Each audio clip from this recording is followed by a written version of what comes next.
کیا آپ جانتے ہیں کہ الفریڈو کون تھی؟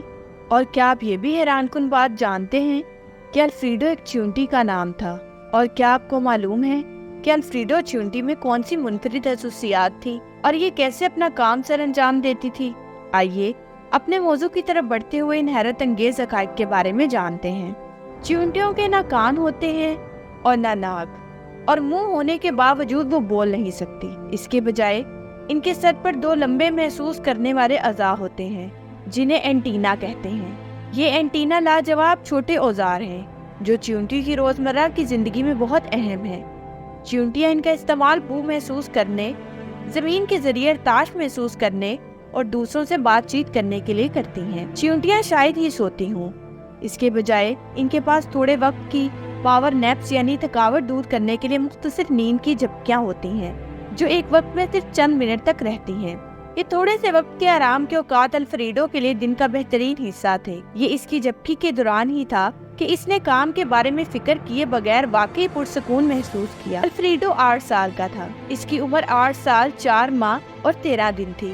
اگرچہ آپ اور میرے لیے 8 سال 4 مہینے اور 13 دن جوان لگتے ہیں، الفریڈو ایک درمیانی عمر کی چیونٹی تھی۔ ادیڑ عمر ہونے کا مطلب یہ ہے کہ الفریڈو اپنی زندگی کا آدھا راستہ طے کر چکی تھی۔ الفریڈو ایک پیروکار چیونٹی تھی۔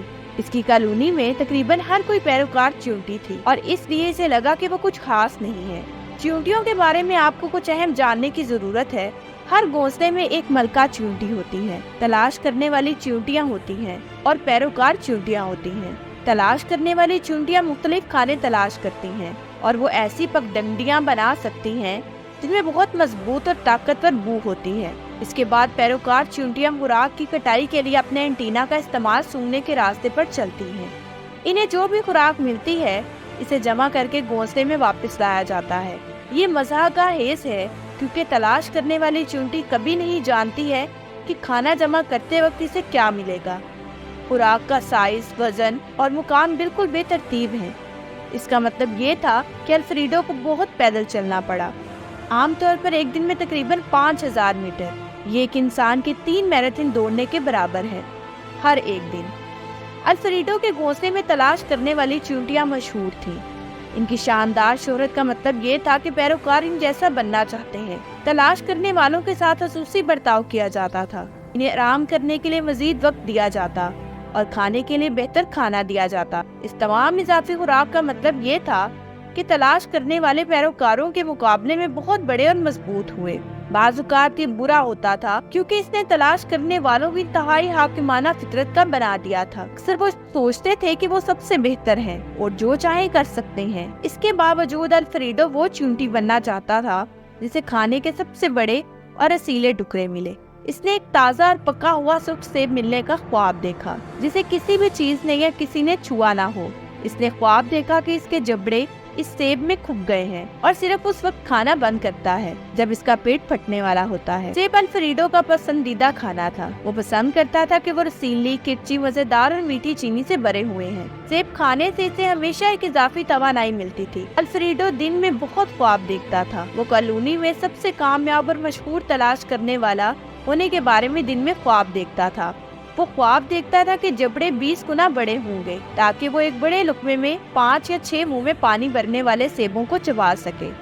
صرف اکیلے خیال سے وہ کانوں سے کانوں تک مسکرا دیا۔ اسے ان خیالات اور نظریات سے اتنا پیار تھا کہ وہ ان آرام دہ وقتوں کے بارے میں بھی دن میں خواب دیکھتا تھا جس میں وہ دن میں خواب دیکھ سکتا تھا۔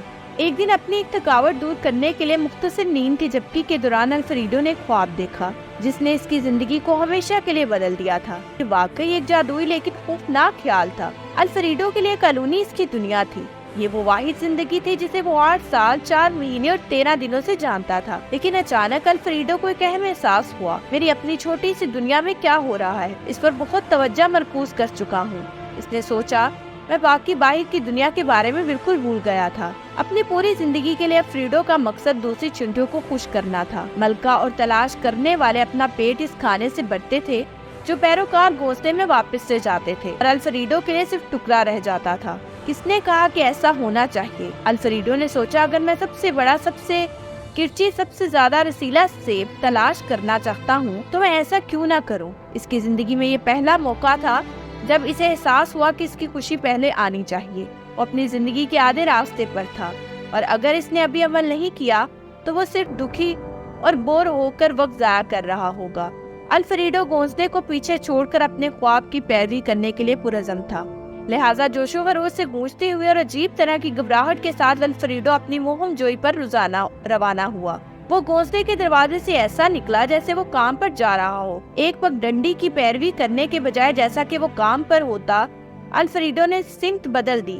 تلاش کرنے والی چونٹی کے برعکس اس نے اپنے پیچھے کوئی پگ ڈنڈی نہیں چھوڑی۔ میں پاگل ہوں گا، الفریڈو نے سوچا۔ پیچھے مڑ کر دیکھے بغیر وہ دور درختوں کے جھرمٹ کی طرف بڑھ گیا۔ الفریڈو نے محسوس کیا کہ خوشی کی تلاش ہی وہ چیز ہے جو زندگی کو جینے کے قابل بناتی ہے۔ مجھے امید ہے کہ میرے ناظرین کے لیے آج کی ویڈیو بہت ہی دلچسپ اور معلوماتی رہی ہوگی، اور اگر آپ چاہتے ہیں کہ ہم ایسے ہی اہم موضوع آپ کے ساتھ شیئر کرتے رہیں تو ہمارے چینل کو لائک، شیئر اور سبسکرائب کرنا مت بھولیں، اور بیل آئیکن کا بٹن ضرور پریس کریں تاکہ ہر نئی ویڈیو کا نوٹیفیکیشن آپ کو آپ کی اسکرین پر ملے۔ میں آپ سے اجازت چاہوں گی۔ شکریہ، اللہ حافظ۔